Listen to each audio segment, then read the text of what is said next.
Ele continua ou não continua a ser investigado pelo Ministério Público? A menos que o Ministério Público venha a terreiro dizer que não está a ser investigado, do meu ponto de vista, ele continua a ser investigado. Então, Pedro Frazão e não é por exemplo, que a Justiça, a Procuradoria-Geral da República deve emitir um novo comunicado onde deixe claro, onde deixe expresso que não existem neste momento suspeitas sobre António Costa. Não, eu não defendo que o Ministério Público deva emitir um comunicado, nem que a Procuradoria-Geral da República deva emitir um comunicado, porque o tempo da Justiça é o tempo da Justiça e, portanto, deve-se deixar a Justiça trabalhar. Mas foi por causa disso que o Governo caiu.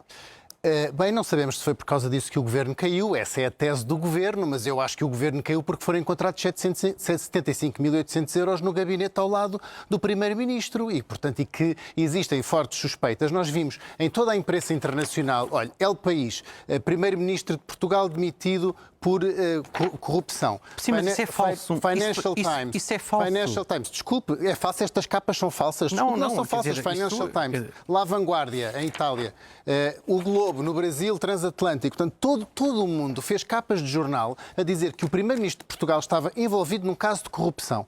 Continua ou não continua a ser investigado? Continua. E, portanto, nós temos que manter elevados padrões de candidaturas à União Europeia, nomeadamente ao Conselho da Europa, e não é por ser um português que tem, neste momento, o seu nome a braços com um processo que é complicado, depois de ter visto vários seus ministros demitidos porque foram pronunciados arguidos, os seus adjuntos. Quero recordar aqui que este governo teve 14 demissões, muitas delas a braços com a Justiça, quando foi encontrado dinheiro vivo na sede, no Palacete de São Bento, sede oficial do Sr. Primeiro-Ministro, e, portanto, eu fico atónito. António Costa disse ele próprio ter ficado estupefacto e foi isso que também disse hoje. Mas é verdade, mas a responsabilidade inquirido. política não será dela, Ana Sofia Cardoso. A responsabilidade política de um chefe de governo, quando tem dentro da sua casa maços de notas escondidas em livros e em caixas de vinho, não seria de assumir essa responsabilidade. Ele não pode lavar as mãos como Pôncio Pilatos, ele tem que assumir as suas responsabilidades e tem que ter paciência, porque, de facto, o que aconteceu, aconteceu e não podemos escamotear a realidade.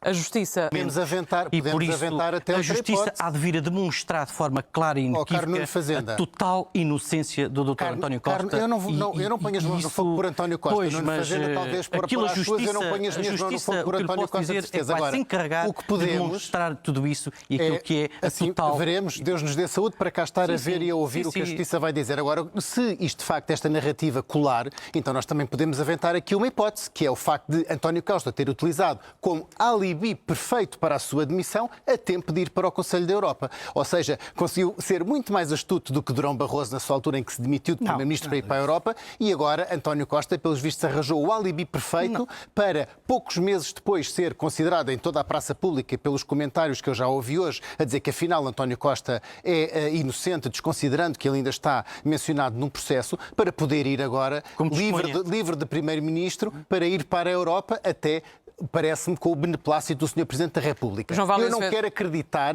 que isto seja tudo uma enorme montagem para que António Costa possa ter saído do governo e ir para a Europa sem o mínimo de crítica dos portugueses. Mas, bom. Pedro Frazão. Gostava de fazer outra pergunta, é que se de facto a consciência de António Costa estava tão limpa, porque é que ele se demitiu?